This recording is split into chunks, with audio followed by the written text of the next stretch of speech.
Ketika bisnis bicara omset, berarti bicara tentang strategi positioning, bagaimana kita menempatkan produk kita di pola pikir konsumen, di pola kantong dari kebutuhan mereka, sehingga posisi produk kita ada di urutan teratas dari tingkat kebutuhannya. Oleh karena itu, kualitas produk harus kita jamin aman dan terpercaya.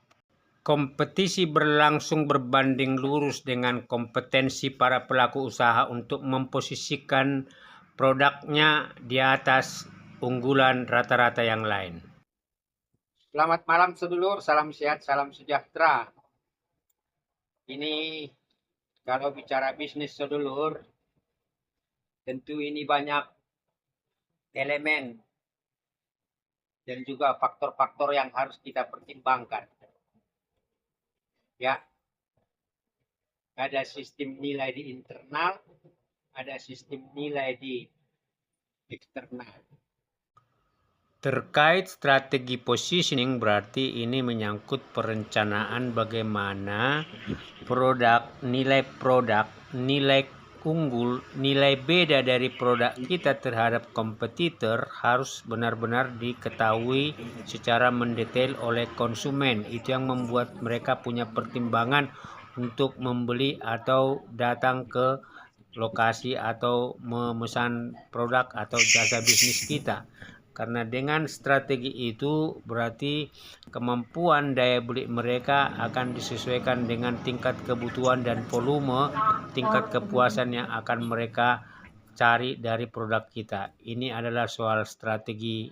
Seleksi alam pasti terjadi sedulur. Dan itu adalah hal biasa ketika setiap orang pelaku wirausaha konsisten untuk menjadi seorang problem solver, pemecah masalah atas dinamika persoalan-persoalan teknis maupun manajemen, sehingga dia bisa menggapai target tingkat sukses yang lebih bagus dalam meraih keuntungan dan juga memperbesar usaha yang sedang dikelola saat ini. Guna memahami strategi positioning itu, maka dari sisi internal ada beberapa pertanyaan memang yang perlu kita ajukan ke dalam diri kita sebagai penetapan strategi, yaitu jenis dan sektor pilihan bisnis apa yang kita lakukan, sehingga kita bisa mengandaikan, bisa mengetahui juga jenis dan sektor pilihan dari kompetitor kita, sehingga kita juga bisa mengetahui profil beda dari produk dan karakteristik produk kita, supaya kita tahu persis bagaimana kompetensi itu harus diperhadapkan dengan para produk kompetitor lain. Tak beraya, terkelima. Woi, expensive. Dengan mengenal karakteristik, maka kita bisa tahu persis apa sebenarnya manfaat, kegunaan, dan nilai tambah yang diharapkan oleh pelanggan ketika mereka ingin memenuhi kebutuhannya. Mereka pasti punya pertimbangan terhadap mutu dan juga sesuai dengan daya beli mereka, karena memang seiring dengan itu kita harus juga melihat bagaimana sebenarnya kepuasan konsumen itu ditentukan oleh tidak hanya selera fisik, tetapi juga bisa selera emosional, selera sosial, dan juga pertimbangan non-teknis lain. Oleh karena itu memang keberadaan produk kita harus kuasai dia berapa luas sebarannya dan tersedia di marketplace mana, dan juga menggunakan apakah promosi atau pemasaran offline online kita memungkinkan mereka dimudahkan untuk mendapatkan layanan atas produk itu. Jadi pendekatan marketing yang online maupun offline ini memastikan pelanggan mudah mendapatkan informasi dari produk kita, tidak hanya menyangkut jenis produk dan kualitasnya, juga menyangkut harga, juga menyangkut di mana dia disajikan, marketplace-nya, dan bagaimana strategi promosi kita. Kajian internal tersebut berbanding lurus dengan kajian pasar. Siapa sebenarnya calon pelanggan, segmentasi pasar dari tipikal karakteristik dari produk kita. Apakah itu adalah kelompok usia milenial, ibu-ibu, pekerja kantoran, atau mungkin juga target sasaran lain. Lalu apakah produk kita itu merupakan produk primer, produk sekunder, atau produk tersier, sehingga juga akan menempatkan bagaimana kita memberikan informasi dan menempatkan produk itu pada platform digital atau mungkin itu marketplace yang ada. Lalu kita juga harus melihat dengan tipikal pelanggan yang kita sasar, daya beli mereka seperti apa. Apakah mereka kelompok ekonomi atas, menengah, atau mungkin bawah. Dan ini tentu akan mempertimbangkan aspek demografi, pendidikan, dan juga faktor sosial budaya yang lain.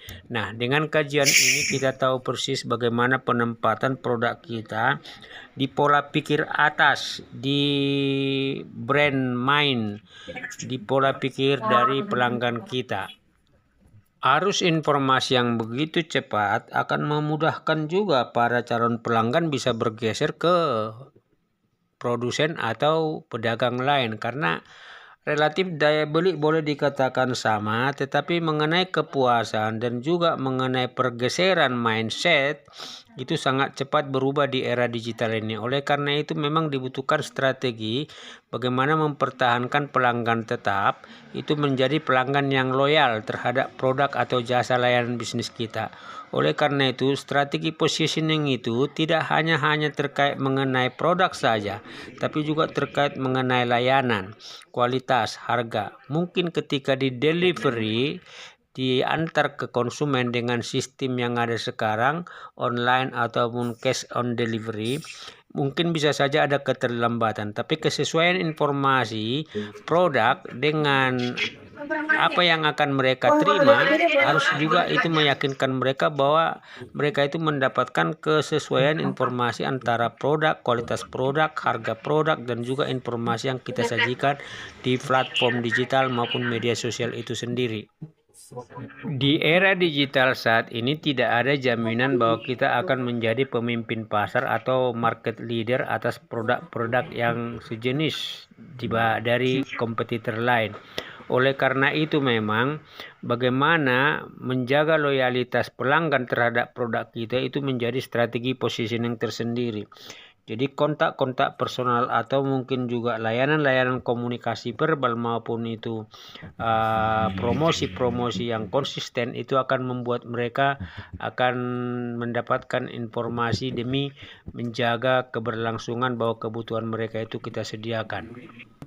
Strategi positioning itu membawa konsekuensi memang terhadap biaya-biaya yang kita keluarkan, tetapi itu adalah bagian dari perhitungan-perhitungan bagaimana proyeksi dan juga target omset akan mengurangkan seluruh beban biaya itu, sehingga peluang dan potensi laba kotor maupun laba bersih itu masih cukup besar guna menjamin keberlangsungan usaha itu esok harinya. Jadi bisnis itu bicara tentang omset, tentang biaya, tentang strategi positioning di benak pelanggan kita. Kira-kira demikian sedulur, sekedar sharing. Terima kasih atas dukungan dan perhatiannya. Salam sehat, salam sejahtera, salam wirausaha. Sukses selalu.